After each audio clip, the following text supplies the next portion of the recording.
Assalamualaikum warahmatullahi wabarakatuh. Saya Puja Setiawati dengan NIM C0E021015. Di sini saya akan membahas materi tentang proses audit kinerja.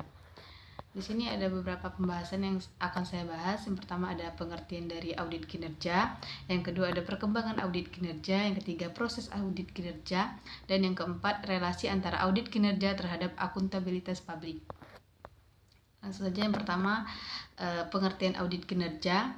Audit kinerja diatur dalam Undang-Undang Nomor 15 Tahun 2004 Pasal 4 Ayat 3, yaitu audit kinerja sebagai audit atas pengelolaan keuangan negara yang terdiri atas pemeriksaan aspek ekonomi dan efisiensi serta pemeriksaan aspek efektivitas.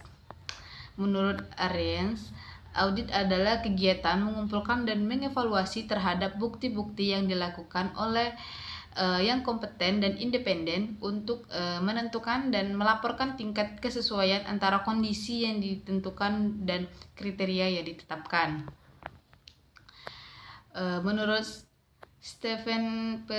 Robbins, merupakan hasil evaluasi terhadap pekerjaan yang telah dilakukan dibandingkan dengan kriteria yang telah ditetapkan.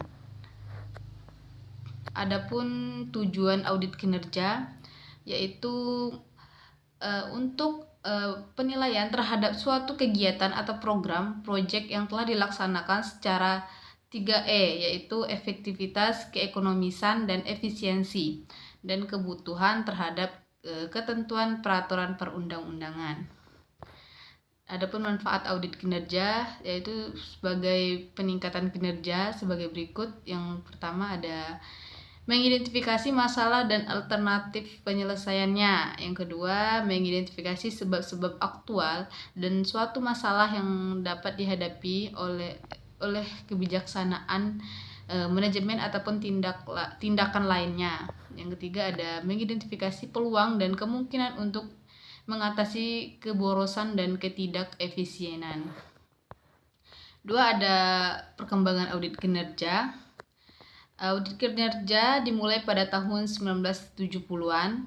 Audit kinerja mulai berkembang di Australia karena ketertarikan pemerintah, parlemen, dan masyarakat terhadap efektivitas program dan efisiensi administrasi pemerintah.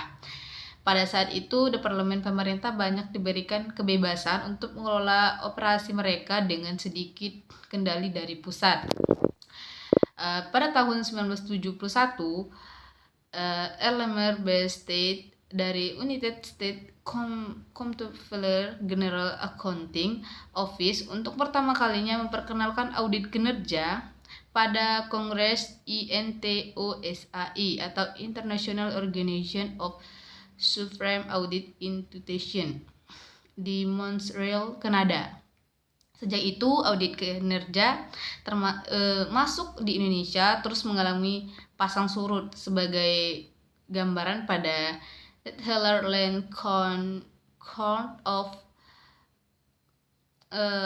Audit atau BPK Belanda. Perkembangan audit dimulai dengan pemberian mandat untuk melakukan audit kinerja pada tahun 1976. Pada awalnya, audit kinerja berfokus pada efisiensi, kemudian mereka mulai menyusun dan menyempurnakan secara manual audit kinerja yang ada. Pada perkembangannya, mereka mengintegrasi teknologi informasi dan komunikasi dalam audit kinerja, antara lain untuk menganalisis data serta menggunakan pendekatan strategis dalam menyusun tema audit. 3, adapun proses audit kinerja. Yang pertama ada struktur dari audit kinerja. A adalah tahap-tahap audit. Yang kedua, elemen pada tahap audit. 3, tujuan umum dari elemen pada tahap audit. Dan yang terakhir ada tugas yang dibutuhkan untuk mencapai tujuan dalam tahap audit. Tahap audit dalam kinerja yaitu yang tahap pengelolaan dan perencanaan, tahap audit, tahap pelaporan, dan tahap penindaklanjutan. Kalau untuk elemen yaitu survei pendahuluan, review hasil-hasil program, review ekonomi, review kepatuhan, persiapan pelaporan dan review dan revisi, pengiriman dan penyajian laporan, desain follow up dan integritasi terus pelaporan. Yang keempat ada relasi antara audit kinerja terhadap akuntabilitas publik. Akuntabilitas publik meliputi ada yang pertama akuntabilitas kejujuran dan akuntabilitas hukum, B akuntabilitas proses, C akuntabilitas program, dan yang terakhir ada akuntabilitas kebijakan.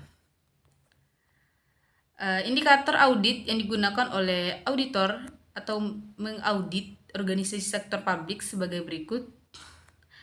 A adalah penetapan tujuan, B penetapan strategi, C kelengkapan dan keseimbangan pengendalian, D kualifikasi manajemen, E job description, F perencanaan, dan G evaluasi kinerja pada karyawan. Baiklah, itulah yang dapat saya sampaikan. Kurang lebihnya mohon maaf. Saya akhiri. Wassalamualaikum warahmatullahi wabarakatuh.